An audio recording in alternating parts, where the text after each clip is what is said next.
Hello and welcome back to the channel. I'm in my studio today to bring you my monologue, as such as it is, or my opinion piece this morning, because we have now, ladies and gentlemen, we have the oath for the king, for the king's coronation, King Charles III.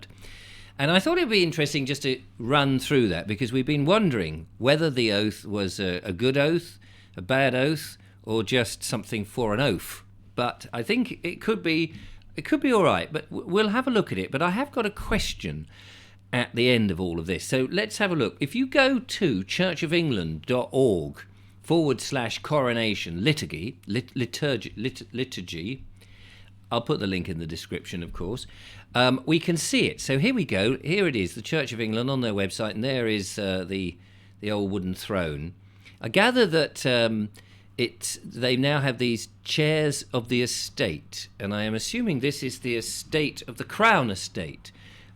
You may remember, of course, that the Crown Estate was actually sold off, I believe, after the First World War to try and raise some cash. And although King, I suppose, is the chairman, I don't think he actually owns any of this, because there are pictures of certain members of the Bank of England, or the city banks, I should say, who sort of seem to be somewhat above him in the pecking order. But anyway, let's leave that. I can't vouch for that. That's just hearsay and what have you. But so there's going to be, I think, 2 chairs of the estate, one for Camilla and one for His Royal Highness the King. But let's go and have a look at the oath, because this is the important bit. So when you go there, you get the whole coronation liturgy thing.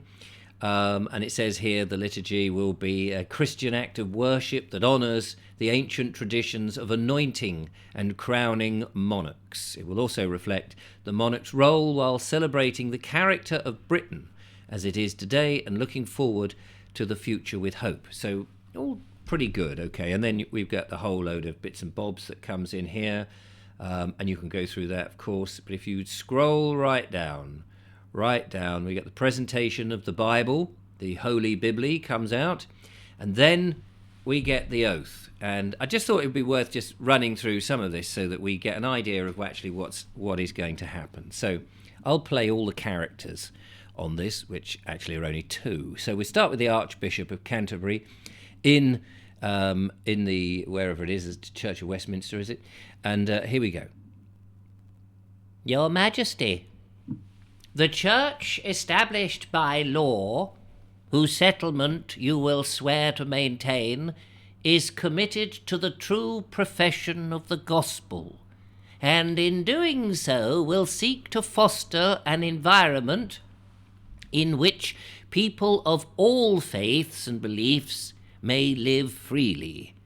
The coronation oath has stood for centuries and is enshrined in law. Are you willing to take the oath? Yes, I suppose so. Yes, I am willing. The king places his hands on the Bible, and the Archbishop administers the oath. Will you solemnly promise and swear to govern the peoples of the United Kingdom of Great Britain and Northern Ireland, your other realms and territories, to any of them belonging or pertaining according to their respective laws and customs? Yes,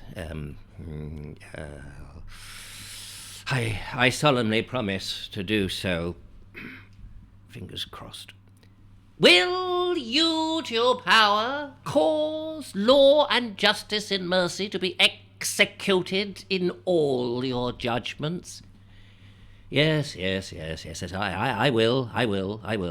Will you, to your utmost of your power, maintain the laws of God and the true profession of the gospel? Will you, to your utmost of your power, maintain in the United Kingdom the Protestant Reformed religion established by law? Will you maintain and preserve inviolably the settlement of the Church of England, and the doctrine, worship, discipline, and government thereof, as by established in England? And will you preserve unto the bishops and clergy of England and to the churches there committed to their charge all such rights and privileges as by law do or shall pertain to them or any of them? Yes, all this I promise to do. The things which I have therefore before promised, I perform and keep. So help me God. Your Majesty, are you willing to make, subscribe, and declare to the statutory accession declaration oath? Yes, I am willing.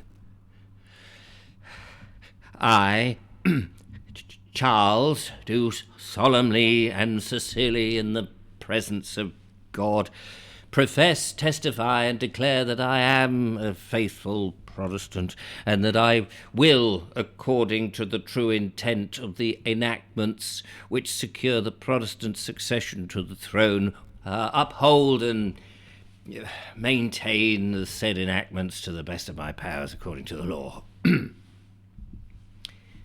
Thank you. And it's at that point, ladies and gentlemen, I can take my headphones out now. It's at that point, ladies and gentlemen, that it says on here, the short anthem is sung during the signing of the oath. And hopefully we'll see a little bit of that, which would be rather jolly. Now, the question I have here, ladies and gentlemen, is that the only oath that's going to take place? Or is there another oath? For I can't help worrying slightly. There are these screens, you see. Let's have a look at this. There are these screens. It says, according to, let's have a look over here. Here we go. It says, the king will have greater privacy afforded previous monarchs during the most sacred moments in the coronation. Charles will be shielded by a new partition featuring an embroidered design celebrating the Commonwealth. Here, let's have a little picture of that. There it is. That is featuring the Commonwealth. A few angels and a tree and some leaves and some bloke about to do a karate move by the looks of things. But anyway, none of that. We'll get back onto the thing. When he is appointed by the Archbishop of Canterbury during the crowning on May the 6th, which is only a few days away. Now, Queen Elizabeth used just a canopy during her 1953 coronation, but Charles has opted for more seclusion behind a central decorated screen with further screens on either end which will enclose the king on 3 sides. That's curious, isn't it? So he cannot be seen behind all of this. And I wonder why that is. During the 1953, apparently the cameras had to be turned away while the anointing was going on. And we wonder what that means. Was she actually anointed? Did it happen? We don't see it, you see. It's not that he's got to strip off butt naked and sort of do the wiggle whilst somebody is rubbing this oil. It's not like a load of baby oil that you're being rubbed down with. This is special sacred oils that have probably been kept in a bottle since the beginning of time. You know, a little bit of God's tears have been squeezed into this so that he can have it dabbed all over him. But the question is, will he? Will he get it dabbed all over him? Where will it happen? We won't see it. So does that actually mean that he's become king? Because the anointing is a very important part of it. But if we don't see it, if we're not witnessing it, we don't know that it's actually happened. We have to take that on blind faith. We're already taking a lot on blind faith with our dear king, seeing as he said, "Oh yes, don't worry, I shall drop all that nonsense I've got with the WEF and all of the Great Reset," which we haven't actually heard a great retraction. He hasn't actually said, you know what, I'm not going to deal with any of that, because I mean, it does seem like he's very much still on board with that, with his Precision Breeding Act that he gave the royal assent to, so that we can now manipulate the genomes of animals and plants to take possibly out all the nutrients and good stuff of these things and end up with genetically modified foods, which doesn't sound very good for the public. So we don't know, but my concern is that in this new enclosed, it's almost like it's a different room. It's almost like there's a private room, a room within a room. And if it's a room within a room that the public are not privileged to just for a small amount of time, what goes on in that little secret area, in that occulted place? Is it another oath? Is it likely that he will take yet another oath? Yes, no one is peering at me.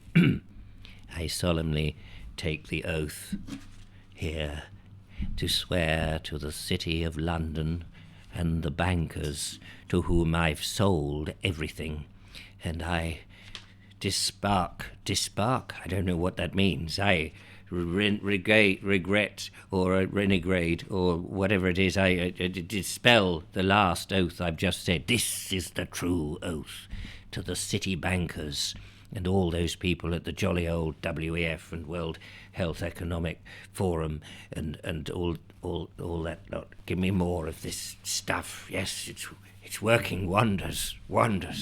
Is that what goes on? Is that what's going to happen? I'm just curious because why can't we see it? Why is it hidden? It's just my question. Is he really is he going to sign that over? Is this all theatre on the outside and the real oath takes place in this tiny little private room? I'll let you be the judge of that. We will all be watching. Not that I've got a television, so I won't necessarily be watching. But it is important.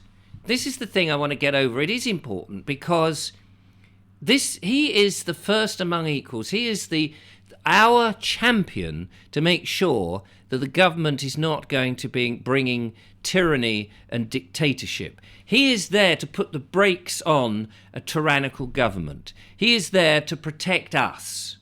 And if the oath and if the coronation has actually become something more secret and occulted, if he doesn't actually have the right to be king, and what goes on in this secret compartment is really the real thing and everything else is theatre, just pomp and circumstance and all of that, then we have a right to know, don't we?